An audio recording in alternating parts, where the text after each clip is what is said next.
Sajian informasi digital. Pada akhirnya masyarakat itu menolak gerakan perubahan, baik yang coba diusung oleh secara parsial atau secara sporadis ataupun yang disusun secara sistematis.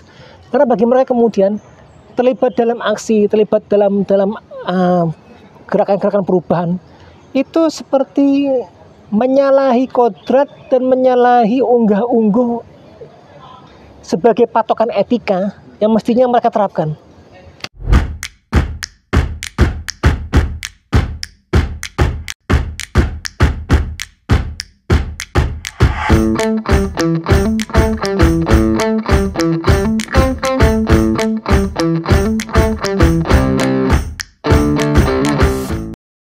Nama saya Reza Akbar.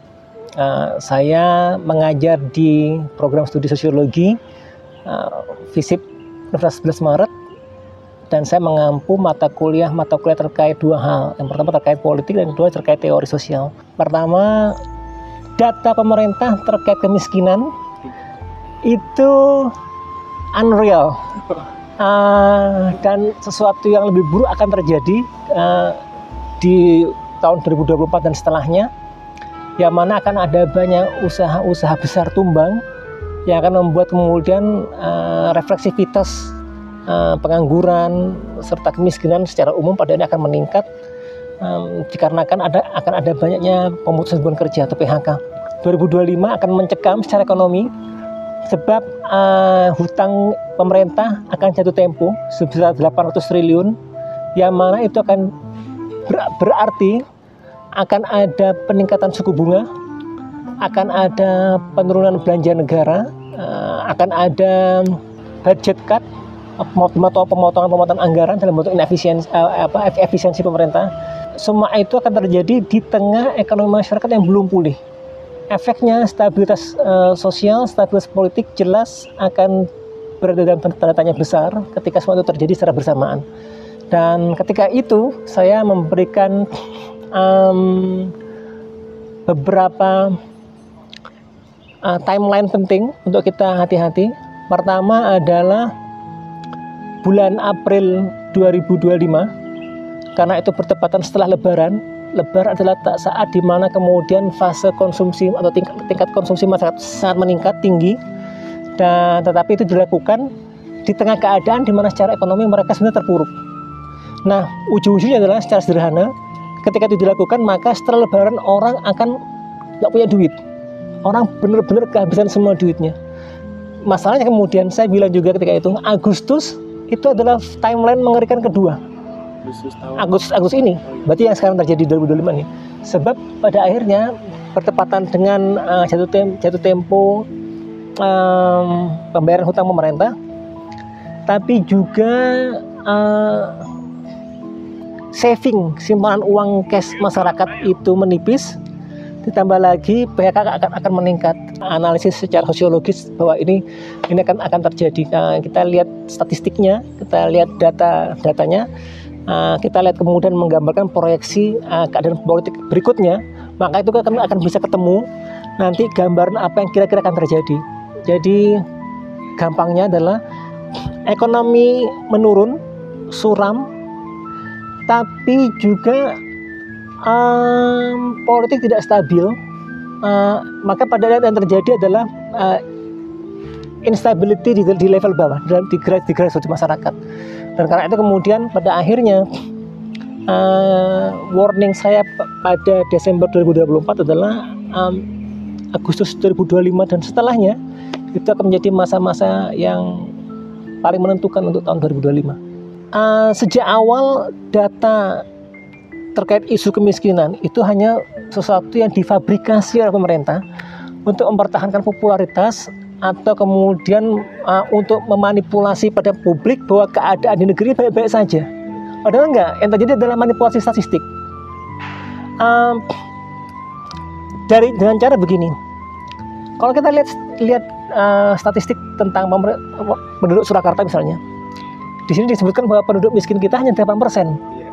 Hanya 8% dari keseluruhan penduduk Surakarta. Tetapi sebenarnya kenapa bisa tampak sedikit? mereka bermain pada indikatornya. Bagi pemerintah, orang miskin itu adalah mereka yang pendapatannya 600.000 per bulan. Itu kira-kira sehari 20.000 kali ya. Kalau 600.000 per bulan sehari mungkin kira-kira 20.000. Nah, bagi pemerintah itu miskin. Itu sebabnya kalau Anda dengan kata lain secara kualitatif, kalau Anda punya penghasilan 605.000, maka Anda nggak miskin bagi pemerintah. Tapi persoalannya adalah lebih dari itu. Kalau kita mau ikut standar yang lebih human, lebih manusiawi, atau lebih fair, lebih adil, katakanlah standar dari World Bank, dari Bank Dunia. Bagi Bank Dunia, kemiskinan ekstrim, kemiskinan definisi paling gampang dari kemiskinan ekstrim adalah kemiskinan yang banget, kemiskinan yang enggak banget itu. Itu adalah ketika ada orang punya pendapatan $2 sehari. $2 sehari dengan kurs sekarang mungkin $1 itu setara 16.000 rupiah. Berarti 32.000 sehari. 32.000 itu kalau sebulan sekitar 950.000. Itu di atas standar miskinnya pemerintah. Padahal 600.000 bagi pemerintah itu sekedar ya miskin biasa lah, miskin tapi seisorep. Tapi kalau bagi Bank Dunia 950.000 saja itu sudah miskin yang bingit-bingit, miskin ekstrim. Dari sini sebenarnya jelas bahwa pemerintah memang mengacaukan indikatornya. Jadi statistiknya yang dimanipulasi, yang dibuat dipermak tanpa indah, dunia baik-baik aja. Daun-daun masih hijau, langit masih biru, segala macam, cuaca masih cerah, segala matahari masih bersinar dan segala. Nah, padahal standar yang dipakai bank, kalau kita mau pakai standar Bank Dunia, standar yang berlaku umum untuk negara menengah seperti Indonesia, itu pendapatan ambang batas pendapatan minimum untuk orang layak hidup sekitar $8 per hari. $8 itu mungkin kali 16.000, 130.000-an kali. 130.000 itu mungkin kok nanti akan dicek lagi. Tapi seingat saya atau kalau saya nggak salah hitung, mungkin sebulan sekitar 3.900.000. Itu minimal untuk orang hidup di Indonesia. Anda bandingkan sekarang. UMR Surakarta itu hanya 2,3, 2,4 juta 2025 ya. Dan di antara Solo Raya ini, saya kemarin pemerintah Surakarta membanggakan diri bahwa di antara Solo Raya ini Surakarta nomor 2 UMR-nya, hanya kalah dari Karanganyar dan unggul dari Wonogiri, Sukoharjo, Boyolali, Klaten, Sragen. Tapi kalau kita lihat angkanya, itu dari yang terendah sampai yang tertinggi itu kisarannya hanya 2,1 juta sampai 2,4 juta UMR Solo Raya. Yang itu sama sekali jauh dari standar hidup layak Bank Dunia yang 3,9 juta. Karena itu kemudian pada akhirnya kalau kita mau jujur, kalau kita mau pakai pemerintah yang jujur, kita yang korban dibohonginya aja. Kalau pemerintah mau jujur, pakai indikator yang semestinya bahwa minimal penduduk Indonesia untuk hidup layak per kepala kemudian butuh pendapatan 3,9 juta minimal per bulannya, maka saat ini hampir semua orang di Surakarta miskin semua. Tampak jelas bahwa sebenarnya satu, masyarakat itu memang hanya objek buat negara. Masyarakat itu hanya sesuatu yang eksis, bukan untuk dilayani, tapi memang sesuatu yang disifati, sesuatu yang diposisikan sebagai roda penggerak dari negara ini, yang kemudian hasil atau buahnya itu nantinya tidak jatuh pada rakyat, tidak jatuh pada masyarakat, tidak jatuh pada orang-orang, tetapi pada segelintir elit, baik elit politik ataupun elit ekonomi. Nah, karena itu pada akhirnya jangan pernah memimpikan bahwa negara akan peduli pada masyarakat, karena lagi-lagi kemudian masyarakat ini hanyalah objek di mana hanya dibutuhkan untuk tenaganya, menggerakkan roda ekonomi, menggerakkan aspek-aspek sosial, menggerakkan segala macamnya. Tapi pada akhirnya itu semua untuk memfasilitasi kebutuhan dan kepentingan elit, terutama dalam konteks ekonomi dan politik. Sehingga nantinya pada akhirnya ketika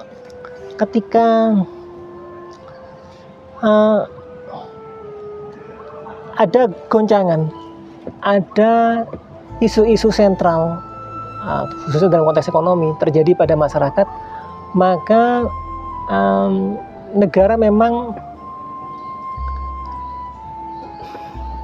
hampir mustahil diharapkan untuk hadir membenahi semua itu. Kenapa? Sebenarnya sederhana, kembali pada perspektif Marxian klasik aja. Eksisnya negara itu sebenarnya menopang mereka-mereka yang mapan secara ekonomi, mereka-mereka pemilik modal, mereka-mereka yang menguasai source of production dalam serangkaian mode of production tadi itu. Dan masyarakat memang nature-nya, kecenderungan alamiahnya di mata para elit kita itu sebenarnya sesuatu yang memang fungsinya dieksploitasi, diperas, bahkan mungkin dicambuk untuk menggerakkan semua ini. Ya nantinya adalah untuk melanggengkan kekuasaan dan kekayaan dari para politik dan ekonomi tadi, yang mana pada ujung-ujungnya adalah elit politik ini mindsetnya hanya satu: bagaimana caranya mereka berkuasa. Setelah mereka berkuasa, mindsetnya pun berkembang. Bagaimana caranya mereka tetap berkuasa selama mungkin. Kalaupun ternyata pada akhirnya ada yang namanya ajal, ada yang namanya maut, bagaimana caranya kemudian kekuasaan yang sudah mereka miliki ini bergeser, dimiliki oleh keluarganya, istrinya, anaknya, cucunya, bahkan kalau bisa segala macam. Sementara untuk para ekonomi, orang-orang kaya, pengusaha, pemilik modal, tycoon, yang bagian dari oligarki yang menguasai semua sentra dan sendi-sendi ekonomi kita, yang mereka pikir cuma satu: bagaimana caranya mereka menjadi kaya, dan setelah itu tetap kaya, makin kaya dan tetap kaya, dan hanya itu pertimbangan mereka. Jadi kesamaan dari para elit politik serta elit ekonomi ini adalah kemudian mereka sama-sama nggak punya waktu, nggak punya hati mungkin juga untuk memikirkan orang lain selain mereka. Dan karena jelas pada akhirnya di dalam benak mereka, dalam batin mereka tidak ada ruang bagi orang lain. Ini sebagai menegaskan bagaimana secara politik dan secara ekonomi pemerintah itu bergandengan tangan tidak dengan masyarakat, tidak dengan publik, tidak dengan the people, tapi dengan market, dengan korporasi, dengan tycoon, dengan konglomerasi, dengan business world, dengan oligarchs, maka dari semua itu kemudian pada akhirnya eksistensi negara yang dalam teori-teori politik kritis dinyatakan bahwa mereka hanya eksis untuk menopang orang-orang kaya, menopang kelas-kelas atas, menopang orang-orang dengan status ekonomi yang memiliki privilege segala macam. Itu sama sekali tidak luput dan tidak keliru. Dari tahun ke tahun ya memang itu potretnya, mungkin hanya berbeda atau berevolusi bentuknya saja, tapi secara prinsipil ya tetap seperti itu. Itu sudah terjadi dalam hari ini dan sebelum-sebelumnya. Kenapa?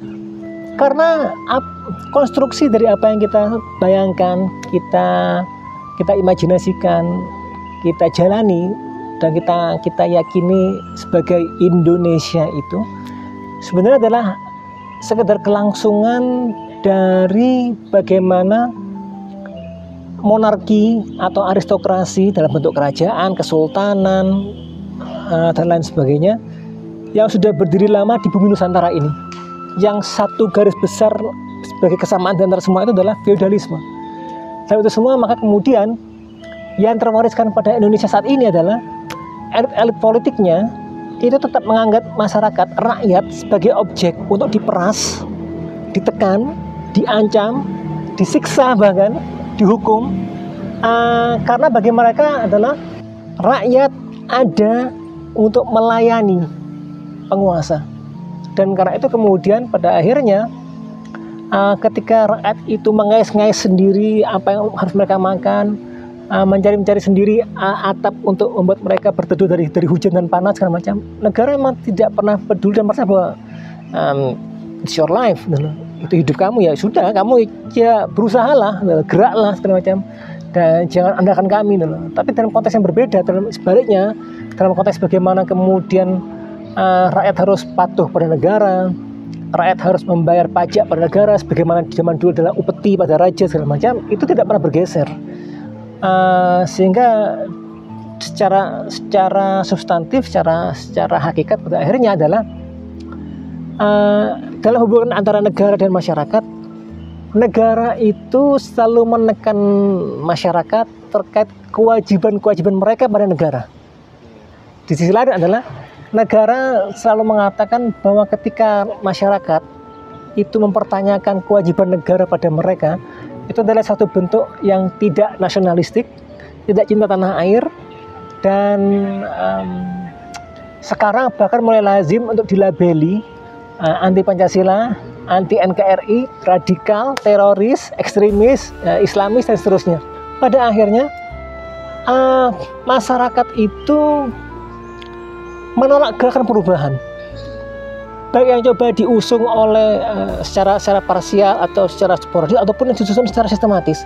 Karena bagi mereka kemudian terlibat dalam aksi, terlibat dalam gerakan-gerakan perubahan itu seperti menyalahi kodrat dan menyalahi unggah-ungguh sebagai patokan etika yang mestinya mereka terapkan.